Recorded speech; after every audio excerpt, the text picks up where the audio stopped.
अच्छा जी बच्चों, हमने सवाल करने हैं जो मिक्स सवाल आते हैं 16, 20, 23, 36 और 40 को मिला के। बच्चों ये सवाल आया है और ये जरा सवाल देखो कितने नंबर का आया है। 20 नंबर का सवाल आया। तो इसमें स्टैंडर्ड थोड़े से मिक्स होंगे। क्या ये नजर आ रहा है? इस तरह का टेबल आपने कहाँ पे देखा था? बोरिंग कॉस्ट में, ऐसी है। और ये वाली बातें कब देखी थी? हैं? रीवैल्यूएशन में। अच्छा, और उसके बाद ये वाली बातें आपने कहाँ देखी हैं?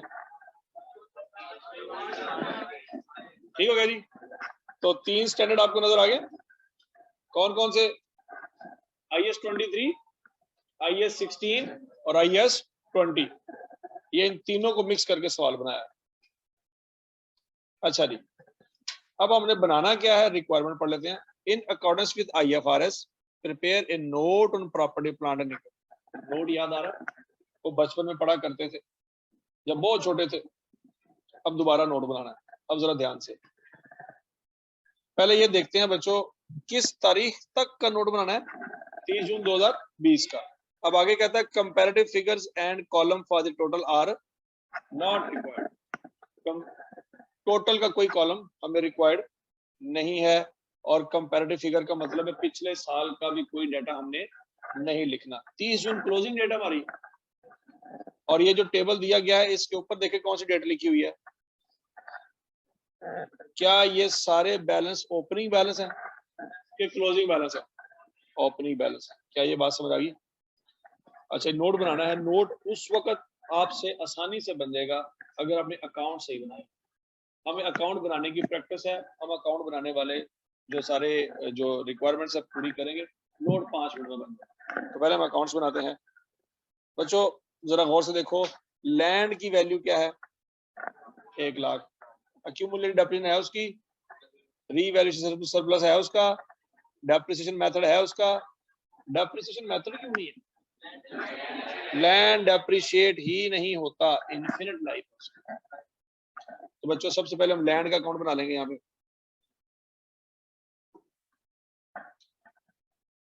क्या बनाएंगे जी? Land account. कितना बैलेंस पड़ा हुआ है? 1 लाख।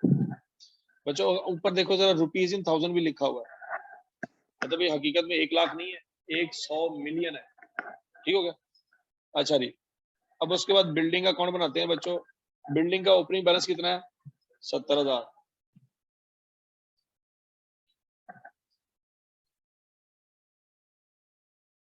बिल्डिंग का ओपनिंग बैलेंस कितना है जी? 70,000। और बिल्डिंग की एक्यूमुलेटेड डेप्रिसिएशन कितनी है?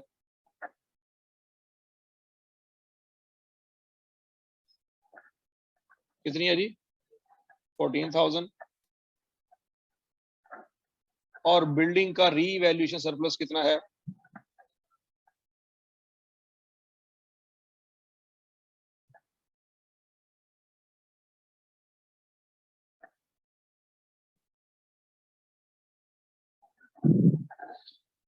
अच्छा जी, उसके बाद प्लांट का ओपनिंग बैलेंस 180 और एक्यूमुलेटेड डेप्रिसिएशन 60।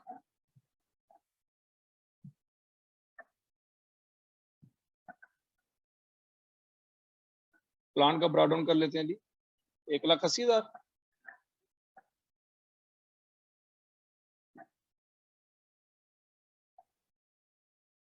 Accumulated depreciation 60,000। और स्टेटमेंट मेथड है, ठीक है जी। Vehicle 8800, accumulated depreciation 4,000।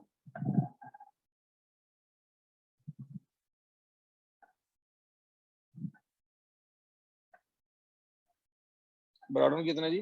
8800।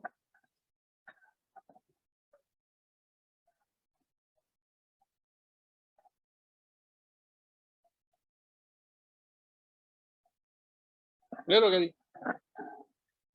अच्छा जी, ये मैंने सारे अकाउंट्स ओपन कर दिए। ओके, अब रिक्वायरमेंट नंबर 2 पढ़े। ऑन 30 जून 2020। बच्चों ये साल का शुरू है कि एंड है? एंड है। अच्छा, इसके ऊपर एक स्टार भी लगा हुआ है लैंड के साथ। An amount of 12 million had been charged to profit and loss upon previous revaluation. Land की वैल्यू के ऊपर पुराने वक्तों में नुकसान हुआ था। कितना नुकसान हुआ था? 12 मिलियन का। तो उसकी क्या एंट्री पास हुई होगी? Revaluation surplus. सोचो जरा, अगर रीवैल्यूएशन सरप्लस डेबिट हुआ होगा तो फिर प्रॉफिट एंड लॉस क्यों आ रहा है? पढ़ लो, इसकी जरा तर्जमा करो, ये लाइन लिखी है, इसका मतलब क्या है? सोचो सोचो, शाबाश शाबाश। इस लाइन का उर्दू में तर्जमा बताना, ये क्या क्या है?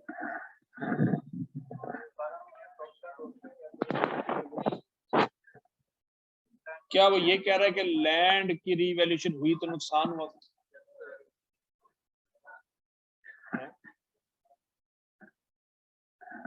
ये स्टार लगा हुआ, ये स्टार किसके साथ लगा हुआ? और ये जो लाइन है इसके साथ भी स्टार लगा हुआ। क्या ये इस लैंड की बात कर रहा है? पहले तो ये सोच लो। ये आपको बिल्डिंग प्लांट या व्हीकल नजर आ रही है? लैंड। अच्छा, और बच्चों ये जो 12 मिलियन है ये प्रॉफिट एंड लॉस को गया है। प्रॉफिट एंड लॉस में से माइनस हुआ होगा कि जमा हुआ होगा? नुकसान है कि प्रॉफिट है? तो नुकसान जब प्रॉफिट एंड लॉस में जाता है तो लैंड की वैल्यू बड़ी होगी कि कम हुई होगी? तो सादा अल्फाज में प्रॉफिट एंड लॉस डेबिट और लैंड क्रेडिट हुआ हुआ है। क्या ये बात सबको समझ आ गई?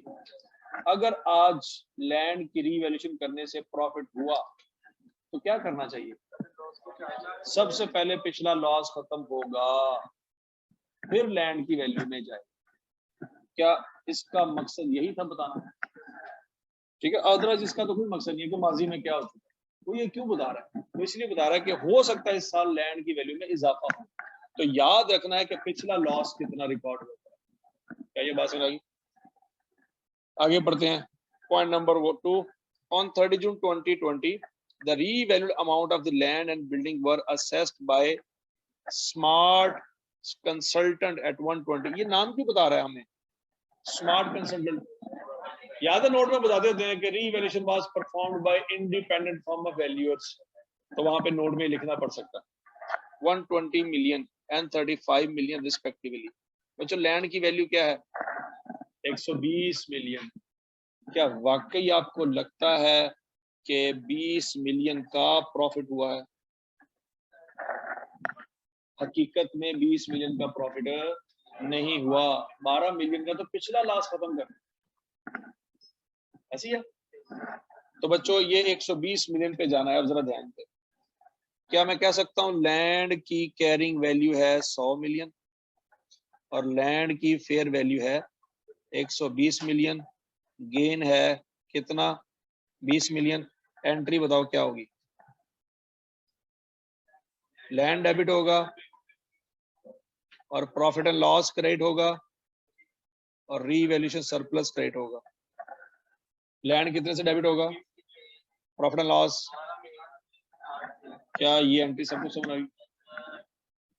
ये एंट्री साल के शुरू में हो रही है कि एंड पे हो रही है? 20 जून 2030 जून। क्या ये डेट समझ आ गई सबको? हाँ जी, इस एंट्री में किसी को कोई मसला है तो बताएं। ये एंट्री सबको क्लियर है? ये 12 मिलियन क्यों आया? पिछले सालों में जो नुकसान हुआ है पहले उसको खत्म करेंगे, फिर बाकी का जो बच जाएगा वो रीवैल्यूएशन सरप्लस में जाएगा। क्या ये क्लियर है? तो लैंड के साथ यहाँ पे एक अकाउंट बनना चाहिए था, उसका नाम क्या होना चाहिए था? Revaluation surplus. ब्रॉट डाउन तो उसका कोई नहीं है, लेकिन यहाँ पे कितने जाएगा? 8 मिलियन। 8 मिलियन का बचा, मतलब ये है 8000। और लैंड में दो चीजें ऐड होंगी, 12000 एक ऐड होगा, 8000 एक ऐड होगा। 12000 क्यों ऐड होगा? प्रॉफिट एंड लॉस वाला। और 8000 क्यों ऐड होगा? रीवैल्यूएशन सरप्लस वाला। क्या बच्चों लैंड का अकाउंट क्लोज हो सकता है और मेरा जो कैरी डाउन बैलेंस है वो फेयर वैल्यू पे आ गया है? बता रीवैल्यूएशन का नतीजे में आखिरी जो बैलेंस होता है वो फेयर वैल्यू होनी चाहिए। याद आ रहा है कुछ कुछ? तो मेरा लैंड शुरू में 1 लाख का था, क्लोजिंग वैल्यू क्या आनी चाहिए? 1,20। ये फेयर वैल्यू है, ये फेयर वैल्यू पे नजर आना चाहिए। रीवैल्यूएशन के नतीजे में आप कैसे फेयर वैल्यू पे नजर आना शुरू हो जाता है। ये स्टोरी है ना रीवैल्यूएशन की।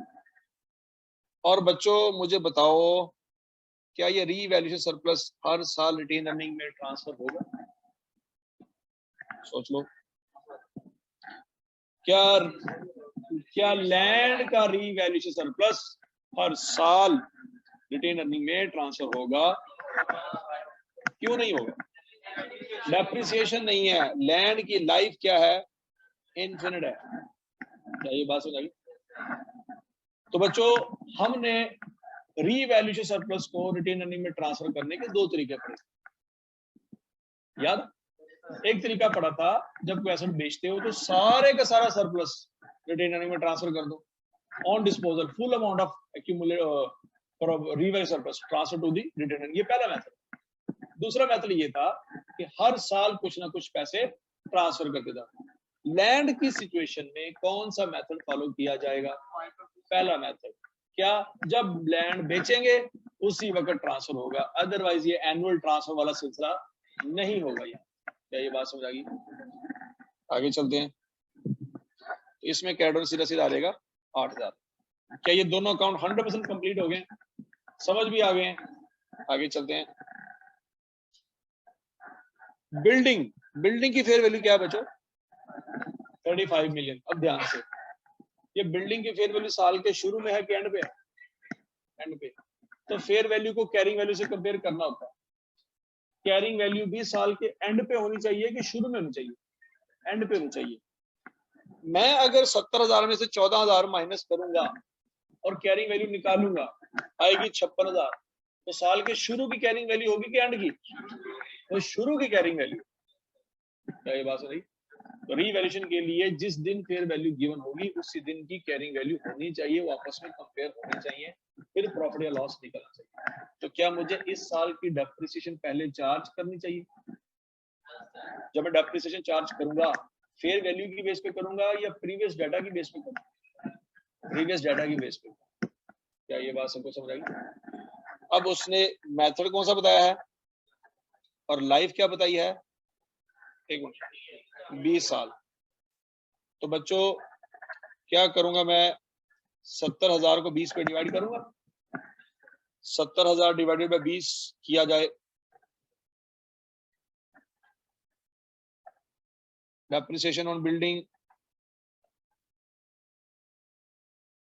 70,000 डिवाइडेड बाय 15, क्या? अच्छा 20 है। क्या आंसर आ जाएगा? 3500। इसकी एंट्री बताओ बच्चों।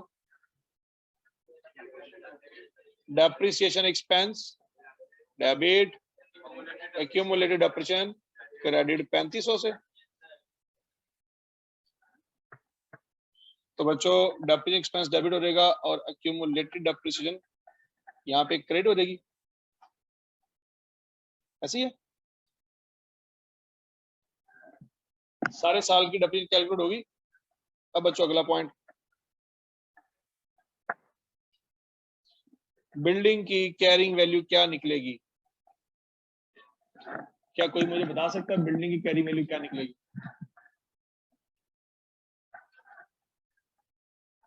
70,000 माइनस 14,000 है 12,000।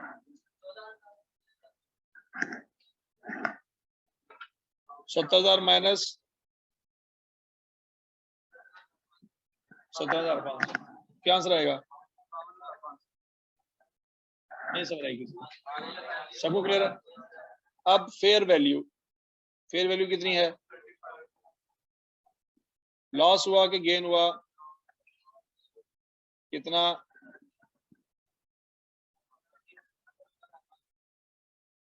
17,500 का लॉस हुआ। ऐसी है। अब 17,500 का लॉस सारे का सारा प्रॉफिट एंड लॉस को जाएगा। पहले रीवैल्यूएशन सरप्लस को जाएगा और फिर प्रॉफिट एंड लॉस को जाएगा। लेकिन बच्चों यहाँ पे आप एक चीज भूल रहे हैं, ये एंट्री आप किस दिन को पास कर रहे हैं? 30 जून 2020 को। क्या इसी दिन एक और एंट्री भी पास होती थी? कौन सी वाला? क्या रीवैल्यूएशन सरप्लस उसी दिन जिस दिन डेप्रिसिएशन चार्ज होती है, उसी दिन रीवैल्यूएशन सरप्लस में से कुछ अमाउंट रिटेन अर्निंग में ट्रांसफर होती है? तो रीवैल्यूएशन सरप्लस डेबिट होता है और रिटेन अर्निंग क्रेडिट होती है। तो क्या चीज ट्रांसफर होती है? एक्स्ट्रा डेप्रिसिएशन, जिसका नाम है इंक्रीमेंटल डेप्रिसिएशन। एक्स्ट्रा डेप्रिसिएशन हम निकालने के दो तरीके पड़े थे, याद होगा। पहला तरीका ये था कि आप कॉस्ट मेथड पे देखें कितनी डेप्रिसिएशन चार्ज हुई है, रीवैल्यूएशन मॉडल पे देखें कितनी डेप्रिसिएशन चार्ज हुई है, डिफरेंस निकालेंगे, एक्स्ट्रा डेप्रिसिएशन आ जाएगी। लेकिन आपको तो सवाल में बताया ही नहीं गया कि बिल्डिंग की कॉस्ट क्या है। ये 70,000 बिल्डिंग की कॉस्ट है? नहीं, ये तो रीवैल्यूएशन अमाउंट ऐसी है। हमें नहीं पता कि अगर ये बिल्डिंग कॉस्ट मॉडल पे होती तो डेप्रिसिएशन कितनी चार्ज होती, 3,000 होती, 25 होती, 2,000 होती, क्या होती। हमारे पास एक और तरीका भी था। रीवैल्यूएशन सरप्लस को यूजफुल लाइफ पे डिवाइड करते थे कि रिमेनिंग लाइफ पे? याद करो, रिमेनिंग लाइफ पे ट्रांसफर करते थे। याद आ रहा है बच्चों? क्या ये रिमेनिंग लाइफ है? ये तो यूजफुल लाइफ है। तो ये 16,000 रीवैल्यूएशन सरप्लस है, इसको डिवाइड होना चाहिए किस पे? Remaining life. लेकिन रिमेनिंग लाइफ क्वेश्चन में गिवन नहीं। क्या कोई बच्चा मुझे बता सकता है कि इस बिल्डिंग की रिमेनिंग लाइफ क्या होगी? 15 कैसे होगी?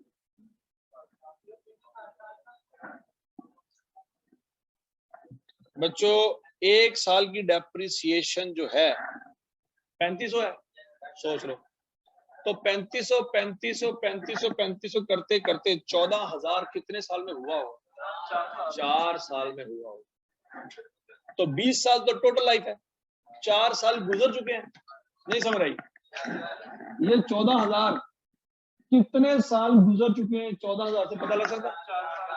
3,500 एक साल की डेप्रिसिएशन है। 3,500 पहले साल, 3,500 दूसरे साल, 3,500 तीसरे साल, 3,500 चौथे साल, टोटल 4 सालों में 14,000 बन चुका है। दैट मींस रिमेनिंग लाइफ यहाँ पे 16 साल होगी। क्या ये बात समझ आएगी सबको? नहीं समझ आई? अच्छा, अब बच्चों तो 16,000 को किस पे डिवाइड करेंगे? 16 पे। तो 1,000 रुपया रिटेन अर्निंग में ट्रांसफर हो रहेगा। ओके,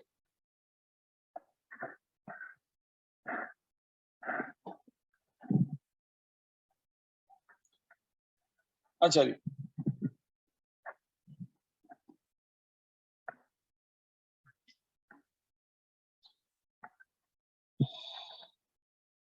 अच्छा जी बच्चों, बताएं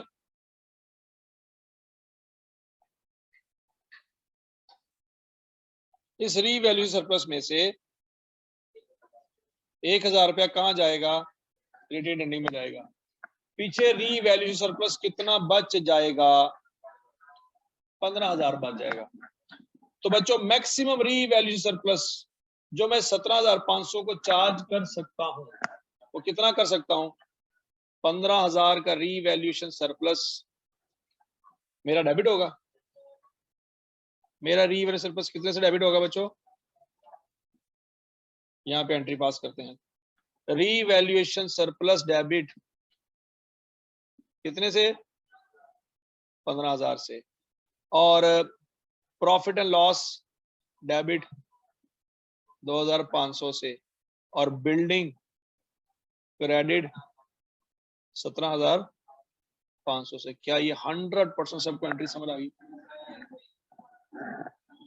हमारा नुकसान असल में कितना हुआ बच्चों? 17,500 का। क्या बिल्डिंग क्रेडिट होनी चाहिए 17,500 से? और सारे का सारा लॉस रीवैल्यू सरप्लस में चार्ज नहीं हो सकता। क्यों? क्योंकि रीवैल्यू सरप्लस में कितना बैलेंस पड़ा? बाकी का लॉस किसको चार्ज होगा? प्रॉफिट लॉस को चार्ज होगा। हाँ जी, हाँ अच्छा बच्चों, ये ओपनिंग बैलेंस कितना था हमारा? 16,000। 1,000 कहां चला गया? रिटेन अर्निंग में। बाकी 15,000 कहां चला गया? बिल्डिंग में। और कैरी डाउन क्या हो रहेगा? 0। रीवैल्यूएशन अकाउंट खत्म हो गया मेरा। अच्छा जी, और बच्चों यहां पे क्या आ जाएगा? 15,000 आ जाएगा। 15,000 क्रेडिट साइड पे आ जाएगा, किस नाम से? रीवैल्यूएशन सरप्लस के नाम से, ऐसे ही है। 2,500 आ जाएगा प्रॉफिट एंड लॉस के नाम से, ऐसे ही है। और बच्चों मेरा कैरी डाउन क्या आना चाहिए? मेरा कैरी डाउन क्या आना चाहिए? आवाज नहीं आई। 35,000 आना चाहिए। फेयर वैल्यू आना चाहिए। चेक करो क्या वाकई आ रहा है। क्या आपको पता है एक एंट्री हमेशा से यतीम है? वो एंट्री हमेशा से भूल जाते हैं, ऐसी है ना? वो हर सवाल में भूल जाते हैं, मैं हर सवाल में बताता हूं, और वो एंट्री आप पी जाते हैं। किसी ने नहीं कहा कि सर ये रीवैल्यूएशन चार्ज करने से वो एंट्री पहले आनी थी, वो एंट्री इससे पहले आनी थी। यहाँ पे सारी की सारी पिछली एक्यूमुलेटेड डेप्रिसिएशन खत्म होनी चाहिए। कितने से? ये सारी की सारी डेप्रिसिएशन यहाँ से खत्म होनी चाहिए। ये कहाँ चली जाएगी? बिल्डिंग की वैल्यू में चली जाएगी। और मेरा कैरी डाउन बैलेंस यहाँ पे क्या रहेगा? नील। एक्यूमुलेटेड डेप्रिसिएशन का बैलेंस भी खत्म हो गया, रीवैल्यू सरप्लस का बैलेंस भी खत्म हो गया, और मेरी बिल्डिंग में एक्यूमुलेटेड डेप्रिसिएशन कितनी आ जाएगी? अब चेक करो बैलेंस मैच होता है। अब बैलेंस मैच हो जाएगा। बिल्डिंग वाला किस्सा तमाम हो गया। ये कैलकुलेशन में समझ आ गई। एक्यूमुलेटेड डेबिट 17,500 से डेबिट, और बिल्डिंग। इस एंट्री का मकसद क्या होता है बच्चों? नहीं, इस एंट्री का मकसद होता है कि बिल्डिंग कैरिंग वैल्यू पे आ जाए। फिर ऊपर वाली एंट्री का मकसद होता है कि वो कैरिंग वैल्यू से फेयर वैल्यू पे आ जाए। याद आ रहा है कुछ कुछ?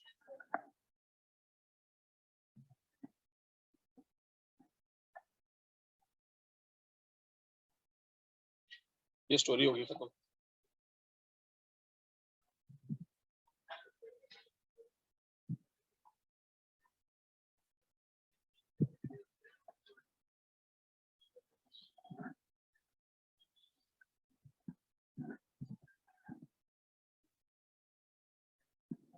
अच्छा जी,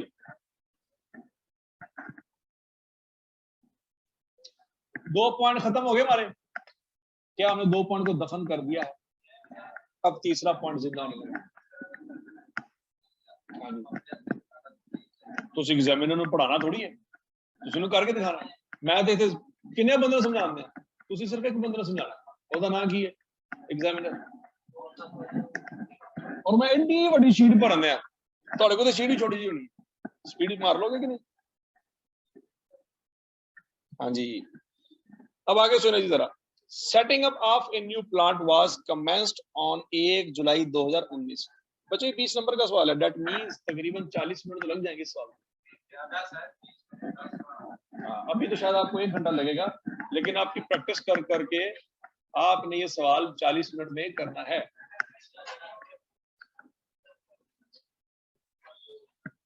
अच्छा जी सुन लो।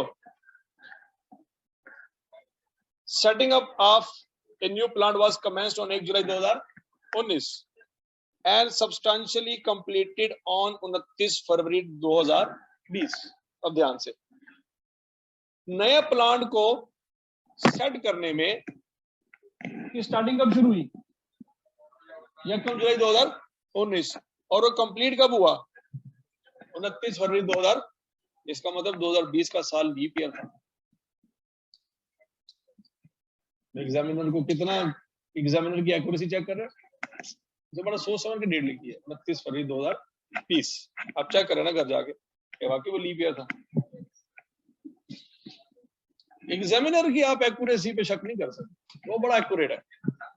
एग्जामिनर बंदा ही होगा डेफिनेटली, मशीन थोड़ी होगी। नहीं वो नहीं पढ़ा जाता।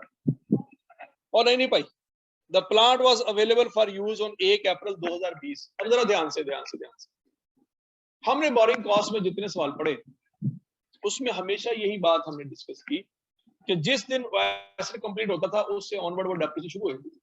यहाँ पे आई कि आपने अच्छा खासा एक पॉइंट डिस्कस किया आपके साथ कि एसेट सब्सटेंशियली कंप्लीट हो गया था 29 फरवरी 2020 को, लेकिन अवेलेबल फॉर यूज कब हुआ था? 1 अप्रैल 2020 को। ये सब्सटेंशियली कंप्लीट का वर्ड आपने कभी किसी जमाने में किसी स्टैंडर्ड में सुना हुआ? आपको नहीं याद आ रहा होगा, नहीं याद आ रहा होगा। मुझे क्या करना पड़ेगा? बोरिंग कॉस्ट किधर गया किधर गया किधर गया, देखते हैं।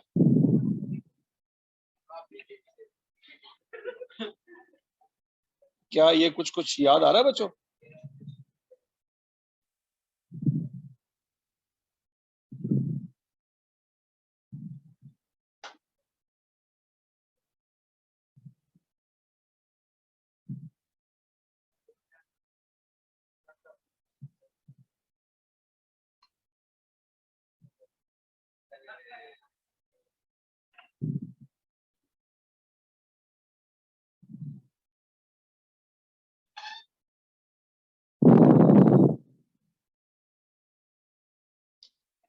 यहाँ पे वर्ड होना चाहिए सब्सटेंशियल।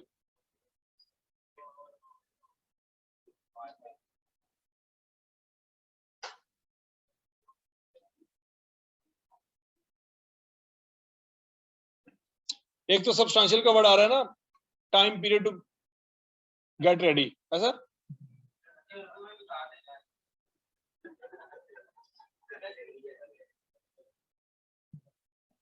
देखो बच्चों, यहाँ पे एक इंपॉर्टेंट लाइन थी स्टैंडर्ड में कि कैपिटलाइजेशन कब रोक दी जाएगी, कब स्टॉप हो जाएगी। याद है हमने 2-3 बातें पढ़ी थी, suspension, cessation.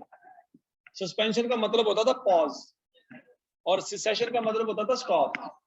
An entity shall cease capitalizing borrowing costs when substantially all activities necessary to prepare the qualifying asset for its intended use or sale are complete. Substantially complete.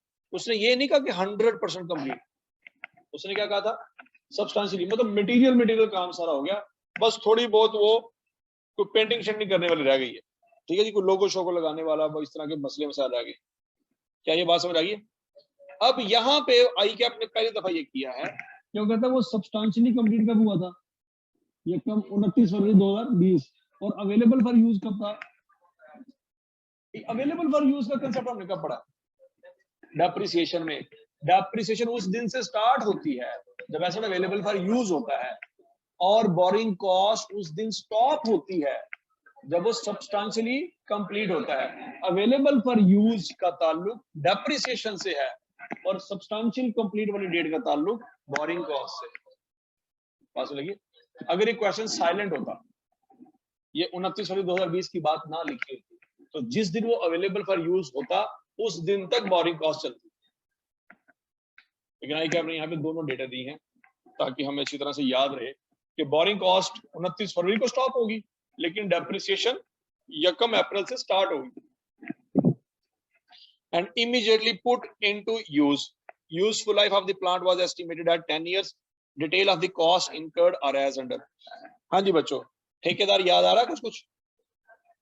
पहली पेमेंट 1 अगस्त को की है 12,000, दूसरी पेमेंट 1 अक्टूबर को की है 48, तीसरी 29 फरवरी को की है 48, चौथी 31 जुलाई को की है 12। बच्चों हमारी बोरिंग कॉस्ट कब स्टॉप हो जाएगी? 29 फरवरी को। तो बच्चों जो 29 फरवरी को पेमेंट की है उसके ऊपर कोई बोरिंग कॉस्ट आएगी? उसके ऊपर नहीं आएगी। और जो 1 जुलाई को की है उसके ऊपर भी बोरिंग कॉस्ट नहीं आएगी। क्या यहाँ तक ये बातें याद? अब आगे सुने। The cost of the plant was financed through an existing running finance facility with a limit of 200 million carrying markup of 12% per annum. Running finance facility है कितने मिलियन की? 200 मिलियन की। अब कॉमन सेंस यूज करना बच्चों, 120 million का plant है और फैसिलिटी है 200 मिलियन की। क्या लगता है कि आपको स्पेसिफिक बोरिंग है? स्पेसिफिक बोरिंग कभी भी प्लांट की कॉस्ट से ज्यादा नहीं हो सकती। और अगर ये 200 मिलियन की बोरिंग है तो ये जनरल बोरिंग होगी, स्पेसिफिक नहीं होगी। अच्छा, ये जनरल बोरिंग डिसाइड करने का मकसद क्या है? मतलब जनरल बोरिंग में रेट लोन पे लगता है कि पेमेंट पे लगता है? पेमेंट पे लगता है, लोन पे नहीं लगेगा। मैं 200 मिलियन का 12% मल्टीप्लाई करके बोरिंग कॉस्ट नहीं निकालूंगा, मैंने जो पेमेंट की होगी उसको मल्टीप्लाई। याद आ रहा जी?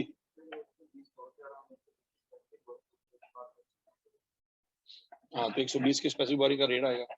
A government grant of 20 million related to the plant was received on 1 जनवरी 2020। हमें ग्रांट भी मिल गई।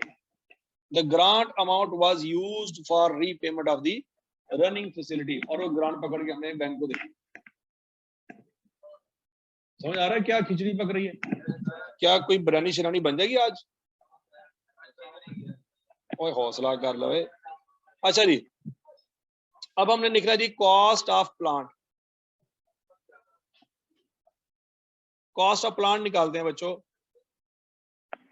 क्या बच्चों ये सारी पेमेंटें प्लांट की हैं और प्लांट फरवरी में मुकम्मल हो चुका है। पेमेंटें मैं जुलाई में भी कर रहा हूं, लेकिन प्लांट तो मेरा मुकम्मल हो चुका है। हो चुका कि नहीं हो चुका? और वो अवेलेबल फॉर यूज भी है, और यूज करना शुरू भी कर दिया हमने। ऐसी है तो बच्चों मेरा प्लांट तो कंप्लीट है। तो मेरा प्लांट 1,20,000 से कंप्लीट हुआ होगा कि नहीं हुआ होगा? नहीं समझ रही बात बच्चों। मैंने एसी बाय किया 1,00,000 रुपए, मैंने पेमेंट नहीं की, क्या मेरा एसी डेबिट नहीं होगा? चाहे मैंने पेमेंट ना की हो, एसी डेबिट तो होगा ना। कैश क्रेडिट नहीं होगा, पेबल क्रेडिट हो जाएगा, लेकिन एसी तो डेबिट होगा। मेरा प्लांट डेबिट होगा, चाहे मैंने कुछ पैसे जुलाई में पे किए हों, कुछ पैसे मैंने अप्रैल में पे किए हों, कोई लेना देना नहीं है। मेरा प्लांट 1,20,000 का तैयार था मार्च में, अप्रैल में। ऐसी है तो मेरा प्लांट की कॉस्ट फाइनल है 1 करोड़। ये बात सबको समझ आई? किसी को ये कंफ्यूजन तो नहीं है कि सर ये देखिए ये पेमेंट तो जुलाई में हो रही है और जुलाई हमारा साल खत्म होने के बाद शुरू हो रहा है, तो ये पेएबल में जाएगा? पेएबल में बिल्कुल जाएगा, लेकिन डेबिट क्या होगा? डेबिट तो प्लांट होगा, क्रेडिट पेएबल होगा। स्टोरी समझ आ रही है ना? अच्छा, 1,20,000 तो प्लांट की कॉस्ट फाइनल है, प्लस इसमें बच्चों बोरिंग कॉस्ट ऐड होनी है। ये वर्किंग नंबर 2 कर लेते हैं, और माइनस इसमें गवर्नमेंट ग्रांट माइनस होनी है। पता नहीं माइनस होनी है कि नहीं होनी, वो तो मेथड पढ़ेंगे तो पता लगेगा। अगर डायरेक्ट मेथड है तो गवर्नमेंट ग्रांट अलग रिकॉर्ड होगी, अगर इनडायरेक्ट मेथड है तो कॉस्ट में से माइनस होगी। वो तो सवाल पढ़ेंगे तो आइडिया होगा। वर्किंग नंबर 2, वर्किंग नंबर 2 समझ आई बच्चों? वर्किंग नंबर 2 का नाम क्या है? Borrowing cost to be capitalised. अच्छा जी बच्चों, 12,000 कब पे किया? 1 अगस्त को।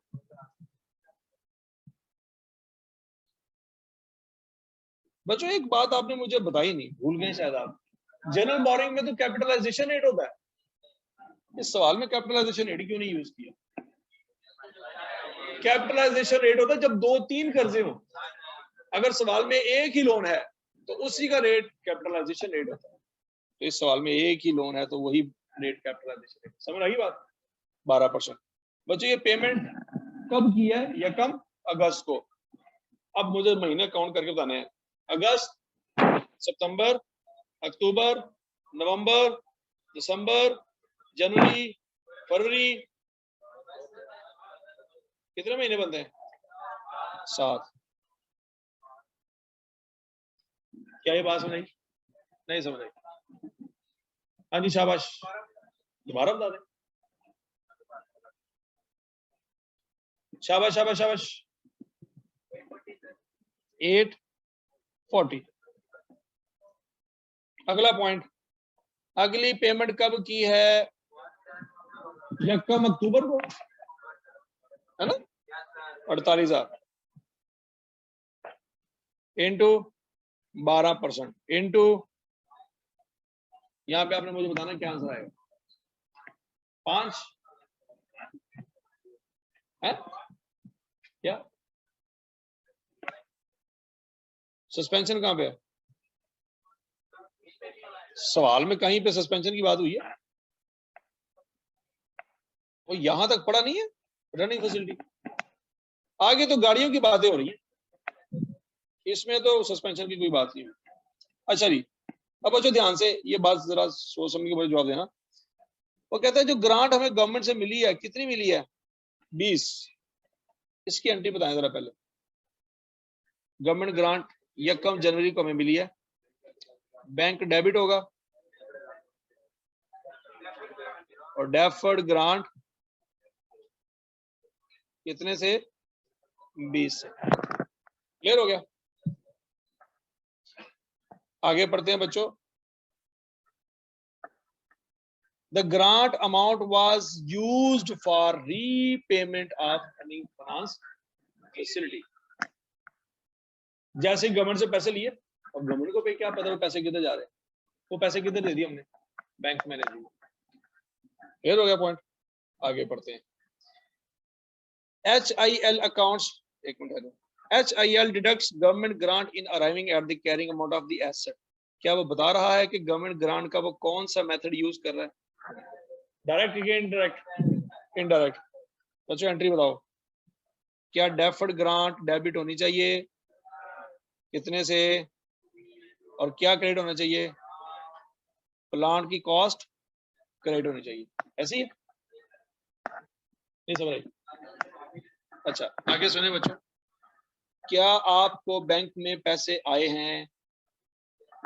बैंक डेबिट हुआ ना, वही 20 मिलियन बैंक को दोबारा क्रेडिट कर दो और रनिंग फाइनेंस जो लोन है आपका उसको क्या कर दो? लायबिलिटी कम हो जाएगी। ये एंट्री मैंने क्यों पास की? क्या उसने कहा है कि ग्रांट उसने यूज कर ली है रीपेमेंट के लिए? तो बच्चों जो पैसे मेरे पास आए थे वो जा चुके हैं और मेरा कर्जा भी, और ये एंट्री भी कब हुई होगी? 1 जनवरी को हुई होगी। पैसे पकड़े इधर से और रनिंग फाइनेंस वालों को पे कर दिए। तो जब मैंने बच्चों पैसे पकड़े रनिंग फाइनेंस वालों को पे कर दिए तो मैं कह सकता हूं ये 48,000 रुपया जो अगली पेमेंट की है ये पेमेंट सिर्फ दिसंबर तक है।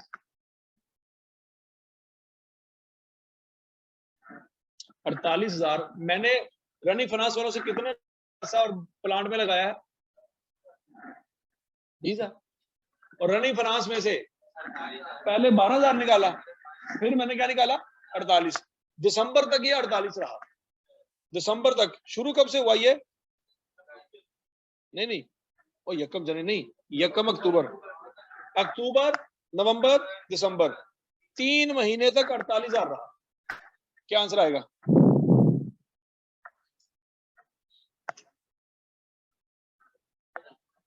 वन 440। अब बच्चों चौथे महीने जनवरी से ऑनवर्ड 48 में से 20 मैंने गवर्नमेंट ग्रांट जब मिली तो मैंने बैंक के मुंह पे मार दिया, तो अगले 3 महीने वो 28,000 रहा। क्या ये बात हजम हुई? नहीं समझ? 2 महीने ये बात समझ आई है कि नहीं आई? 48 था, मुझे गवर्नमेंट से पैसे मिले, मैंने रनिंग फाइनेंस के मुंह पे मारा, तो अब अगले 2 महीने वो 48 नहीं रहेगा। अब याद करो हमने पढ़ा था अगर अपने पैसे हो, स्पेसिफिक बोरिंग भी हो और जनरल बोरिंग भी हो तो सबसे पहले कौन से पैसे यूज करेंगे? अपने, फिर स्पेसिफिक, फिर अब अपने पैसे पहले शुरू में तो थे ही नहीं तो कहां से यूज किए? स्पेसिफिक लोन भी नहीं है, अपने भी नहीं है। जनरल बोरिंग 12,000 की पेमेंट जनरल बोरिंग में से की, 48,000 की पेमेंट जनरल बोरिंग में से की। 1 जनवरी को अपने पैसे आ गए तो क्या आप अपने पैसे साइड पे रखेंगे? नहीं। उस 48,000 में से 20,000 रुपया हमने रनिंग फाइनेंस वालों को दे दिया। अब हम जो प्लांट के लिए पैसे जो यूज करें वो 28,000 है। 28,000 कैसे आ गया? सबको समझ आ गई? वो 48 में से 20 कम हो गया। तो इसका कौन सा महीना लगेगा जी? जनवरी और फरवरी। 2/12 560। क्या ये बात समझ आ गई? उसके बाद बच्चों 48,000 की एक और पेमेंट की है। किस तारीख को? बच्चों हमने बोरिंग कॉस्ट को स्टॉप किस दिन करना है और ये पेमेंट भी उसी तारीख को हुई है, तो ड्यूरेशन तो एक भी नहीं गुजरा, एक दिन भी नहीं गुजरा। क्या ये बात समझ आई? नहीं समझ आई? हमने एक पेमेंट उसी दिन की जब बोरिंग कॉस्ट को स्टॉप करना था, तो उसके ऊपर तो एक दिन भी गुजरा नहीं है, तो उसकी कोई बोरिंग कॉस्ट प्लांट की कॉस्ट में शामिल नहीं होगी। और कॉस्ट आएगी जरूर, वो प्रॉफिट लॉस में जाएगी, लेकिन प्लांट की कॉस्ट में नहीं जाएगी। दिन आ जाएंगे, आपने वो लिखा नहीं तो पढ़ा नहीं था, जो डेज की बेसिस पे कैलकुलेशन करनी है। हाँ सारा वो 840 प्लस 1440 प्लस 560 28। बच्चों ये 2840 समझ आ गया सबको? जमा होना है कि माइनस होना है? और पॉलिसी पढ़ लिया क्या? अब यहाँ पे आपके दिमाग में एक गंदा सा सवाल आना चाहिए कि सर जी 20,000 आपने यहाँ पे भी माइनस किया है, 20,000 अब यहाँ पे भी माइनस किया। ये सवाल आपके दिमाग में आया कि नहीं है कि सर ये 2 दफा माइनस क्यों किया? अब जरा सुनो सुनो सुनो सुनो बच्चों, जब गवर्नमेंट से मैंने पैसे पकड़े, बैंक डेबिट किया, डेफर्ड ग्रांट क्रेडिट की, ये डेफर्ड ग्रांट बाद में डेबिट हुई तो प्लांट की कॉस्ट, तो बच्चों प्लांट कम हुआ जब डेफर्ड ग्रांट को डेबिट किया, और मेरा लोन कम हुआ जब मैंने बैंक को कम किया। गौर से देखो, क्या मेरा प्लांट भी कम हुआ है और मेरा लोन भी कम हुआ है? मेरे लोन का ताल्लुक है बैंक बैलेंस के साथ, और मेरा प्लांट का ताल्लुक है डेफर्ड ग्रांट की अमाउंट के साथ। तो क्या ये दोनों चीजें कम हो सकती हैं? नहीं समझ रहे कि सर ये 20,000 2 दफा माइनस क्यों कर रहे हैं? ये सवाल है, बड़ा इंपॉर्टेंट सवाल है कि सर ये आप प्लांट की कॉस्ट में से 20,000 माइनस कर रहे हो और इधर से भी आप 48,000 में से भी आप 20,000 माइनस कर रहे हो। ये क्यों कर रहे हो और वो क्यों कर रहे हो? अब क्लियर है? वो क्रेडिट हो रहा है, प्लांट की कॉस्ट में से कम हो रहा है, मींस क्रेडिट हो रहा है कि डेबिट हो रहा है? और ये मेरा लोन कम हो रहा है, तो लोन जब कम होता है तो क्या होता है? डेबिट होता है। ये दोनों एक चीजें नहीं है, वो क्रेडिट साइड है, ये डेबिट साइड है। प्लस माइनस से हमने पहले दिन जान छुड़ा ली थी, क्योंकि प्लस माइनस हमेशा कंफ्यूज करना है। कभी कोई चीज दोनों जगह पे माइनस हो रही होती है, लेकिन डेबिट क्रेडिट की बातें करोगे तो हमेशा समझ आ जाएगी वो दूसरी एंट्री की दूसरी साइड है या एंट्री की दूसरी साइड। ठीक हो गया? तो बच्चों प्लांट की फाइनल वैल्यू बताएं। 102840 है। अच्छा ठीक है, तो बच्चों 102840, क्या ये न्यू प्लांट मैं कह सकता हूं इसको? अच्छा जी बच्चों, ये किस दिन फाइनलाइज हुआ? 29 फरवरी को। लेकिन अवेलेबल फॉर यूज कब हुआ? डेप्रिसिएशन किस दिन से स्टार्ट होगी? यकम अप्रैल से स्टार्ट होगी। क्या ये बात सबको समझ आई? अब बच्चों आगे देखो, चला दे ये 180 जो है ये कॉस्ट है, और बच्चों मेथड कौन सा है? Straight line.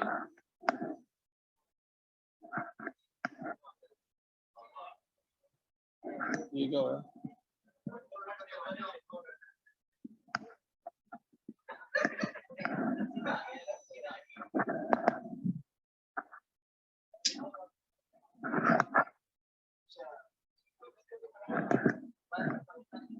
अच्छा जी, अब आवाज आ रही है पीछे?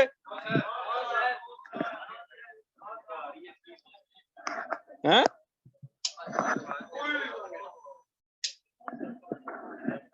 ये तार ना ऊपर रख दो, इसके ऊपर देखो जरा, ये तार उठाओ, ये क्या चीज है?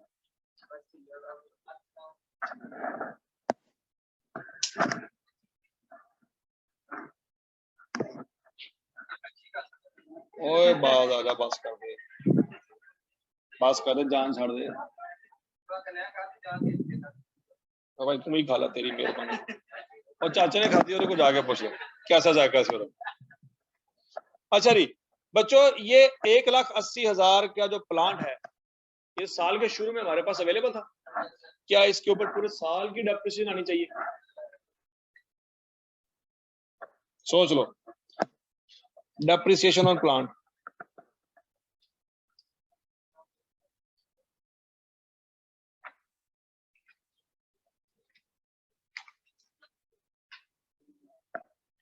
एक 1,80,000 डिवाइडेड बाय लाइफ कितनी है?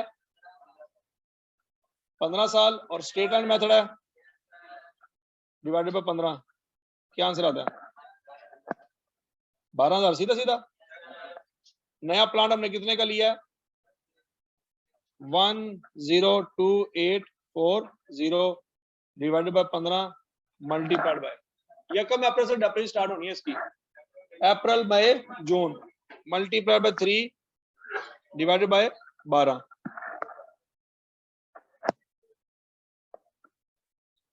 कहाँ लिखा हुआ? हाँ ठीक है, 10 है, ठीक है ठीक है। ये 15 नहीं आएगा बच्चों,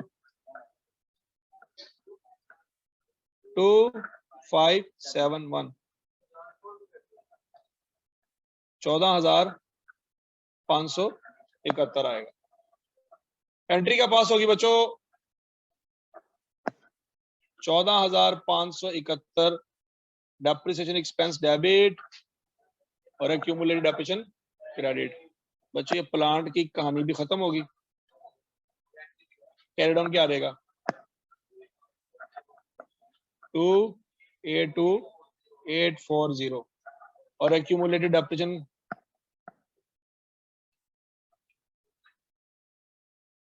7457। क्या ये अकाउंट 100% समझ आ गया? इस अकाउंट में हमने क्या सीखा? बोरिंग कॉस्ट को ओवरऑल एसेट में कैसे एडजस्ट करना है। असीर, हाँ, अब आखिरी point, one of the vehicle had an engine failure. एक गाड़ी थी, उसका इंजन फेल हो गया on January 1, 2020 and it's engine,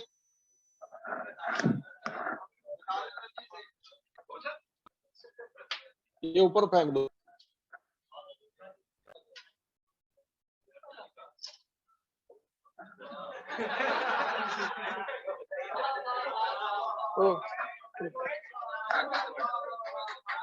ये निकाल दे इसके, यहां से इसको निकाल दे।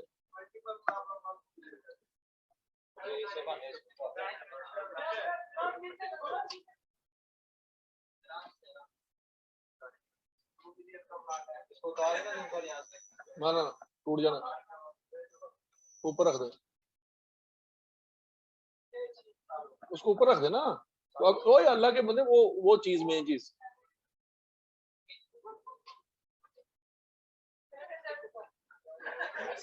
हाँ चलो कोई नहीं निकाल।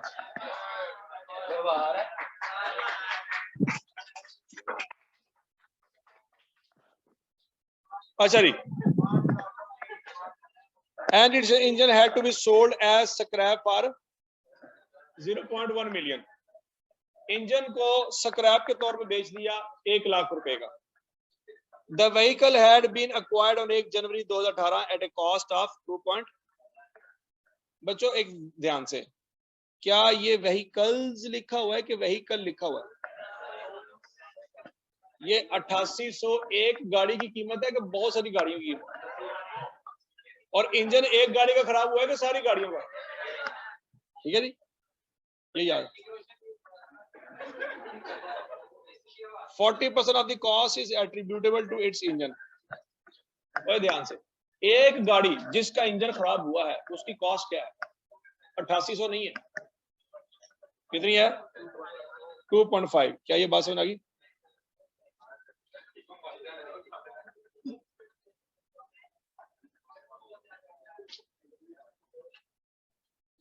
कॉस्ट ऑफ व्हीकल क्या रही? 2500। आगे चलते हैं, 40% of the cost is attributable to engine. Engine की कॉस्ट क्या निकलेगी?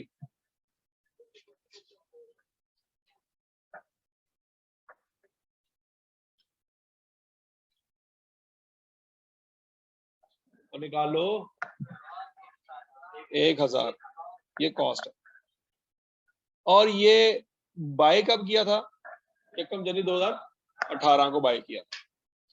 दो the engine of the similar capacity was available at A cost of 1.2 million.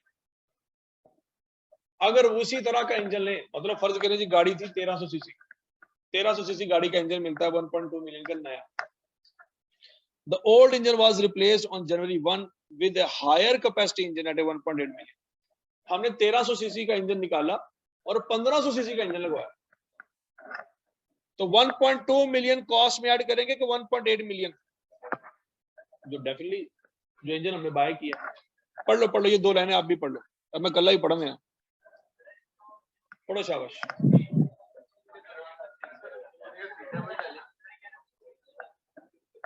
हाँ जी बच्चों, जितने का नया इंजन आया है वो कितने का आया है? 1800 का। तो नए इंजन की कॉस्ट आपकी व्हीकल की कॉस्ट में शामिल होगी, और पुराने इंजन की कॉस्ट आप अपनी किताबों में से निकालोगे। ये निकल के कहां जाएगी बच्चों? डिस्पोजल अकाउंट में जाएगी।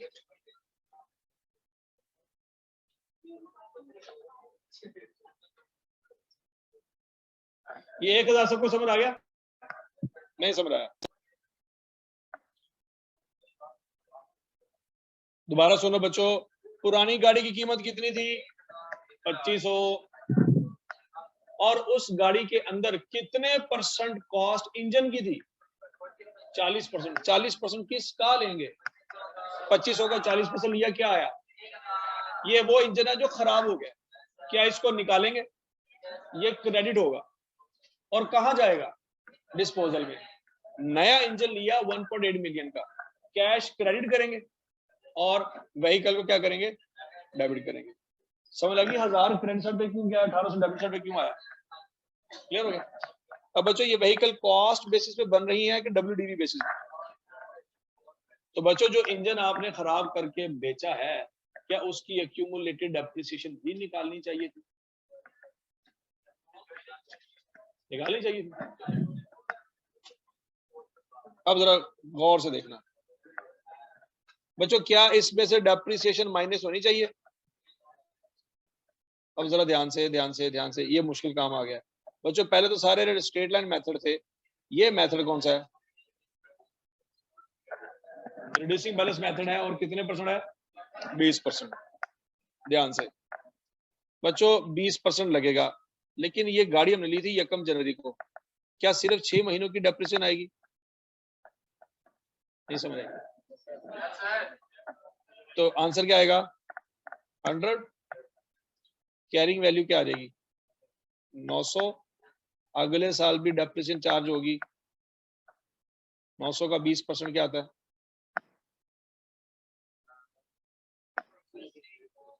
कैरिंग वैल्यू क्या आ जाएगी?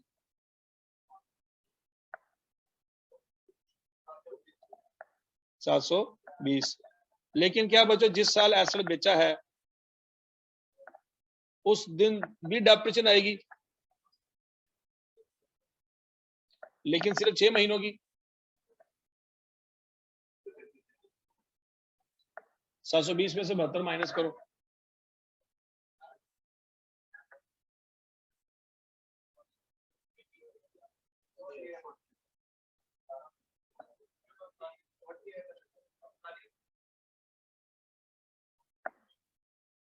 हाँ जी, क्या कह रहे हो?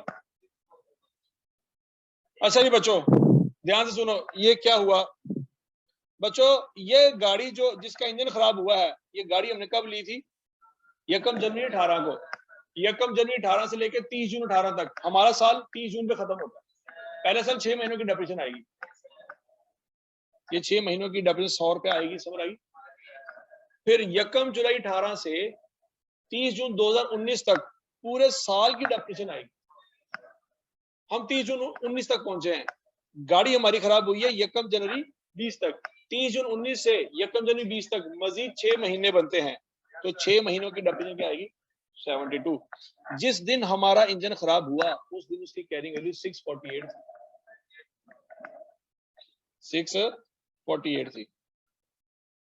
क्या ये बात समझ आ गई बच्चों? मुझे कंसर्न है कि मेरी ओवर द लाइफ कितनी टोटल एक्यूमुलेटेड डेप्रिसिएशन चार्ज हो चुकी है।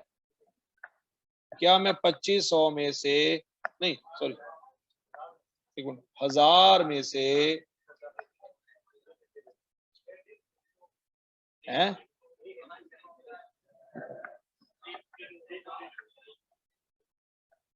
टोटल मैं कितनी डेप्रिसिएशन चार्ज कर चुका हूं बच्चों? ये एक्यूमुलेटेड डेप्रिसिएशन में से निकलनी चाहिए और कहां जानी चाहिए? डिस्पोजल में जानी चाहिए।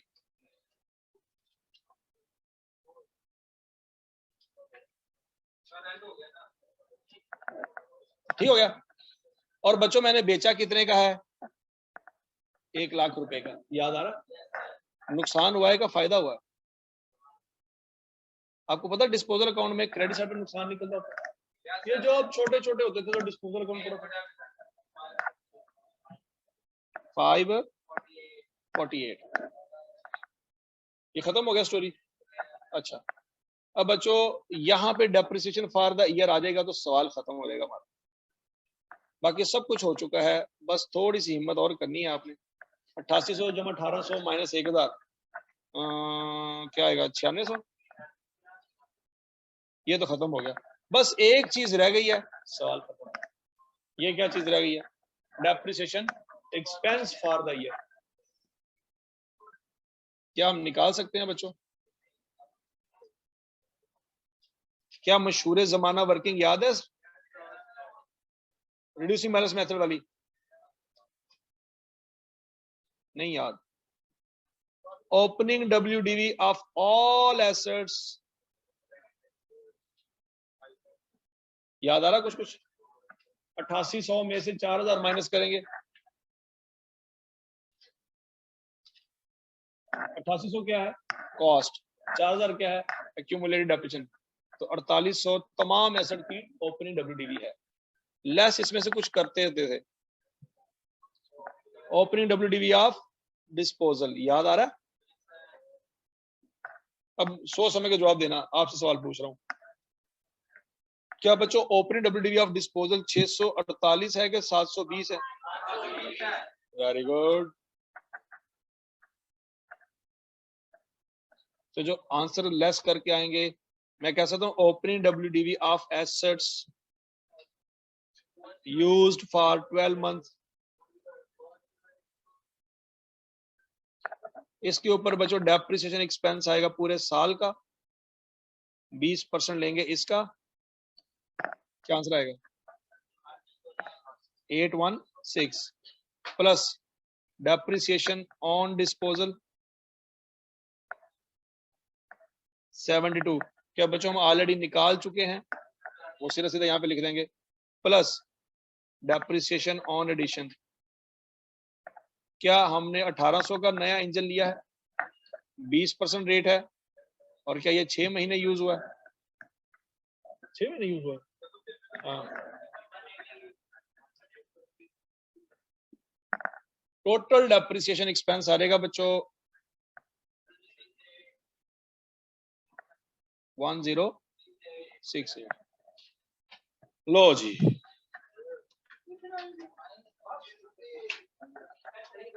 कैरी डाउन क्या रहेगा?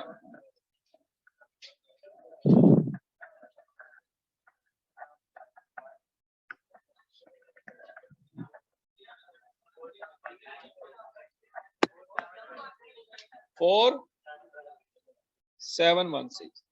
ठीक है जी बच्चों, ये सब कुछ अभी तक जो हमने किया ये वर्किंग है।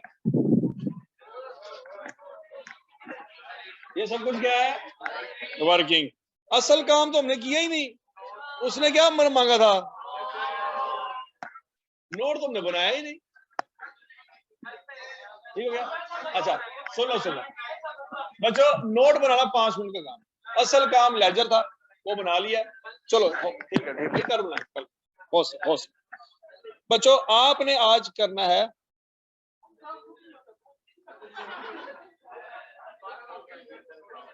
अच्छा चलो यार आसान सवाल देता हूं। बच्चों आपने करना है मंडे लिमिटेड। और सुनो सुनो, आपने मंडे लिमिटेड का नोट नहीं बनाना, नोट मैं बनाऊंगा। आपने जस्ट लेजर बनाना जैसे मैंने बनाया, तो लेजर तो बना लोगे।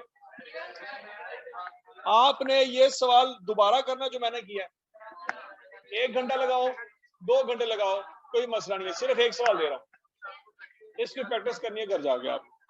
और मंडे लिमिटेड वाला सवाल जो है वो आपने घर जा करना है नोट, ठीक है अरे अभी देखते हैं जी।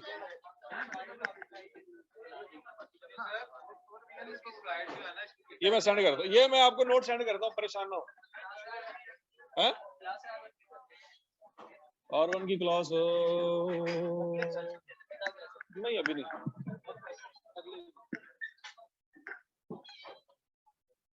ठीक हो गया जी।